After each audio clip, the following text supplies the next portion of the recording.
अस्सलाम वालेकुम दोस्तों, कुवैत डीजीसीए की तरफ से कुछ ट्रैवल गाइडलाइंस को लेकर के अपडेट आया है। उनके साथ ही यहाँ पे बहुत सारे भाई का क्वेश्चन भी है कि जैसे कि अभी कुवैत के अंदर कोरोना वायरस का केस कम हो गया है, तो क्या हमें पीसीआर टेस्ट करवाना पड़ेगा या फिर जो एप्लीकेशन बताया गया है कुवैत गवर्नमेंट की तरफ से वो सभी लोड करना पड़ेगा मोबाइल में, यानी कि कुवैत में आने से पहले या नहीं।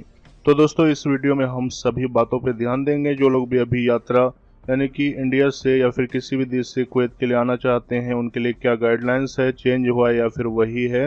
तो दोस्तों बने रहिए हमारे साथ इस वीडियो में।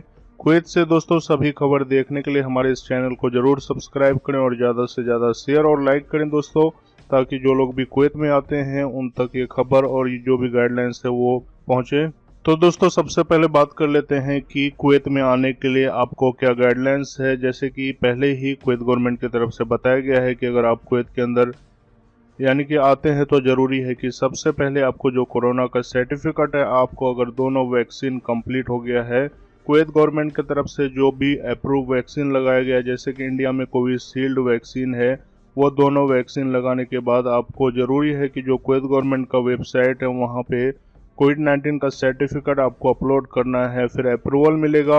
उनके बाद दोस्तों आप टिकट ले सकते हैं और उसके साथ ही कुवैत आने से पहले आपको ज़रूरी है कि जो इम्यूनी ऐप है वो लोड करना है, उसके अंदर आपको रजिस्ट्रेशन करना है। और उनके साथ ही जो एप्लीकेशन है कुवैत मोबाइल आईडी और कुवैत मुसाफिर ऐप, उसके अंदर भी आपको यानी कि यात्रा करने से पहले या फिर कुवैत के अंदर एयरपोर्ट के अंदर पहुंचने से पहले जो इमिग्रेशन होता है उस लाइन में लगने से पहले आपको ज़रूरी है कि ये सभी एप्लीकेशन अपने मोबाइल में लोड करना है और साथ में रजिस्ट्रेशन करना है।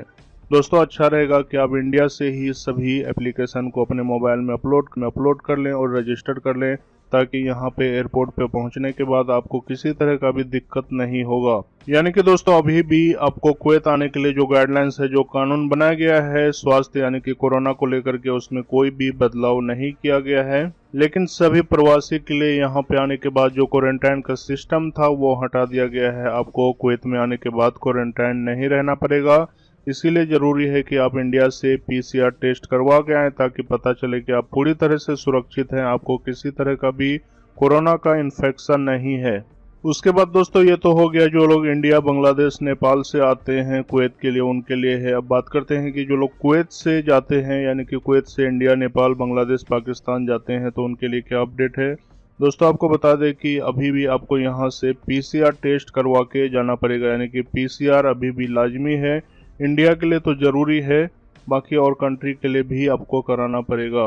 उसके बाद दोस्तों बता दें कि अभी कुवैत से जाने के लिए भी आपको फ्लाइट डायरेक्ट है या फिर वाया होते हुए भी आप जा सकते हैं। और इंडिया से भी अगर आप कुवैत आते हैं तो वहां से भी आने के लिए आप वाया होते हुए भी चॉइस कर सकते हैं या फिर डायरेक्ट फ्लाइट का भी टिकट ले सकते हैं, यानी कि दोनों फैसिलिटीज अवेलेबल है इस टाइम। तो दोस्तों ये कुवैत से ट्रैवल को लेकर के कुछ अपडेट था। कुवैत से दोस्तों सभी खबर के लिए हमारे इस चैनल को सब्सक्राइब करें। मिलते हैं दोस्तों कुवैत से अगले